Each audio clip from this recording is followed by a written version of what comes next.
Harga emas dunia dibuka melemah pada perdagangan Senin pagi 20 April tahun 2026. Di tengah meningkatnya ketegangan geopolitik di Timur Tengah. Harga emas spot tercatat turun 1,43% ke level $4.762 Amerika Serikat per troy ounce. Sementara perak spot juga melemah sebesar 2,52% ke $79,78 Amerika Serikat. Situasi ini dipicu oleh kembali terhentinya jalur pelayaran di Selat Hormuz setelah Iran memperketat kontrol. Hanya beberapa hari menjelang berakhirnya gencatan senjata dengan Amerika Serikat, meski sebelumnya sempat dibuka, jalur tersebut kembali ditutup dengan alasan pelanggaran kesepakatan.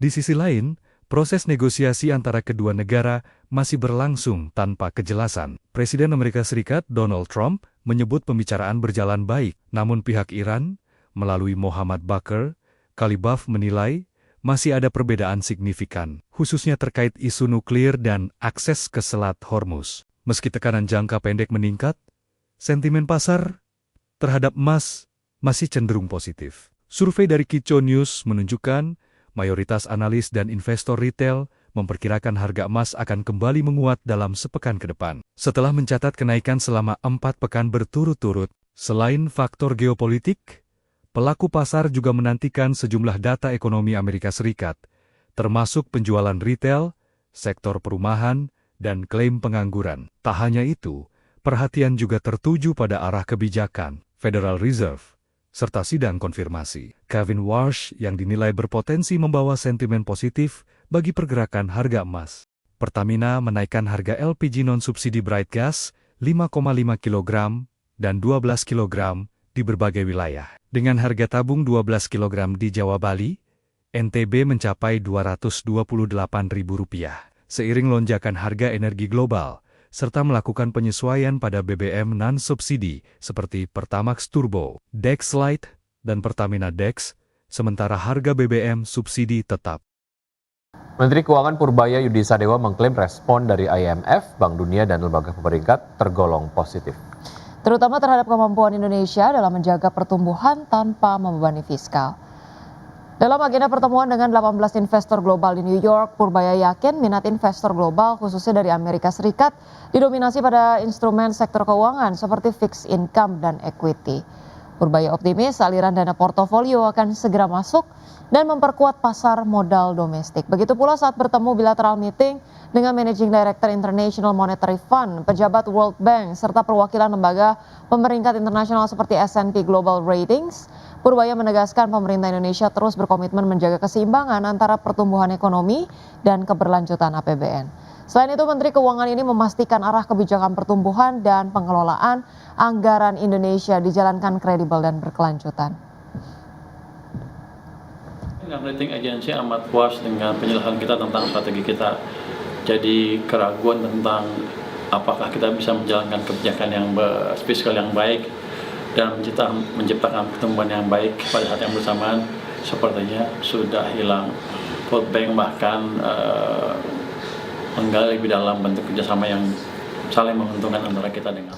Pemirsa, Badan Akuntabilitas Keuangan Negara atau BAKN DPR RI mendorong penguatan sinkronisasi anggaran pendapatan dan belanja negara atau APBN dengan anggaran pendapatan dan belanja daerah atau APBD. Wakil Ketua Badan Akuntabilitas Keuangan Negara atau BAKN DPR RI Herman Khairon menilai penggunaan anggaran antara pusat dan daerah harus berjalan optimal dan selaras dengan realisasi program pembangunan pusat dan daerah, di mana sinkronisasi APBN dan APBD merupakan amanat Undang-Undang Nomor 1 Tahun 2022 tentang hubungan keuangan antara pemerintah pusat dan pemerintahan daerah yang menempatkan kebijakan fiskal daerah sebagai bagian integral dari kebijakan fiskal nasional. Oleh sebab itu diperlukan penguatan kebijakan yang mendorong peningkatan kewenangan daerah, termasuk penataan mekanisme dana bagi hasil agar lebih efektif dan berkeadilan. Laras, jangan sampai sisa anggaran atau silva yang terjadi hanya bisa digunakan setelah bulan 11, setelah mendapatkan audit ataupun audit selesai dari BPK. Ini harus ada mekanisme, ya, meskipun tentu audit butuh waktu dan butuh waktu sehingga mungkin mundur, tapi harus ada mekanisme dan regulasi yang mampu untuk bisa menjadi landasan bahwa Silva bisa digunakan ya di pertengahan tahun lah. Pemirsa, emiten alat berat dan pertambangan PT United Tractors Tbk menghadapi tekanan kinerja di awal 2026, di mana penurunan terjadi di sejumlah lini bisnis utama seiring kondisi sektor tambang yang masih menantang. Kinerja awal tahun UNTR melemah sepanjang Januari hingga Februari 2026. Penjualan alat berat Komatsu turun 10,5% secara tahunan menjadi 869 unit. Kontribusi terbesar masih datang dari sektor pertambangan sebesar 49%, disusul kehutanan, konstruksi, dan agro. Namun produksi batu bara dan aktivitas overburden removal juga ikut terkoreksi, masing-masing turun di atas 6%. Penurunan kinerja ini dipengaruhi sejumlah faktor, termasuk terlambatnya persetujuan RKAB 2026 yang berdampak pada aktivitas kontraktor dan permintaan alat berat. Sejumlah pelaku usaha tambang memilih menunda investasi ditambah persaingan ketat dari merek alat berat asal China. Di sisi lain, penjualan emas turun tajam, namun penjualan biji nikel justru tumbuh lebih dari 30%. Menghadapi kondisi ini, manajemen United Tractors menyiapkan strategi defensif di 2026 dengan menjaga kekuatan neraca dan melakukan evaluasi target bisnis. Perusahaan juga terus mendorong diversifikasi usaha, khususnya ke sektor mineral dan energi. Salah satunya melalui akuisisi tambang emas Dope yang ditargetkan mulai beroperasi pada 2028. Langkah ini diharapkan dapat mengurangi ketergantungan pada batu bara, sekaligus mendorong pertumbuhan berkelanjutan. Berbagai sumber IDX Channel. Pemirsa, PT Pelayaran Nasional Ekalia Purnama Sari Tbk menempuh pembiayaan non-perbankan senilai Rp633,44 miliar untuk mengamankan akuisisi kapal strategis yang merupakan bagian dari pengembangan dan penguatan kegiatan usaha. Berdasarkan keterbukaan informasi, langkah tersebut dilakukan melalui entitas anak PT LP Transcargo yang memperoleh fasilitas pinjaman dari pihak ketiga non-lembaga keuangan untuk membiayai pembelian kapal multi-purpose support vessel. Nilai pinjaman mencapai Rp633,44 miliar dengan bunga 9% per tahun dan tenor maksimal 9 bulan atau hingga refinancing dilakukan. Manajemen perseroan menyatakan keputusan mengambil pinjaman non-bank didorong oleh kebutuhan pendanaan yang mendesak untuk menyelesaikan kewajiban pembayaran lelang kapal yang jatuh tempo pada 7 April 2026. Di sisi lain, proses pendanaan melalui perbankan masih berjalan dan belum dapat direalisasikan dalam waktu yang dibutuhkan. Kondisi tersebut memaksa perseroan mencari alternatif pembiayaan jangka pendek agar akuisisi tidak tertunda. Pemerintah Indonesia membuka peluang ekspor pupuk urea ke India seiring dengan adanya kelebihan produksi dan surplus dalam negeri yang mencapai 1,5 juta ton. Iya, langkah ini dipastikan bisa terlaksana jika pemenuhan kebutuhan pupuk untuk domestik tercukupi. Usai menerima kunjungan Duta Besar India untuk Indonesia Sandip Chakravorty, Wakil Menteri Pertanian Sudaryono memastikan pemerintah berencana melakukan ekspor pupuk urea ke India sebesar 1,5 juta ton. Meski demikian, Sudaryono memastikan bakal mengutamakan kebutuhan pupuk dalam negeri sebelum resmi melakukan ekspor.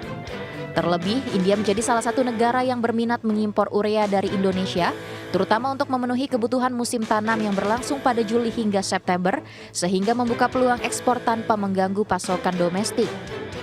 Kita mendiskusikan salah satu topik utamanya adalah bagaimana India itu kemudian bisa mengamankan kebutuhan pasokan ureanya yang salah satu sumbernya adalah berasal dari Indonesia.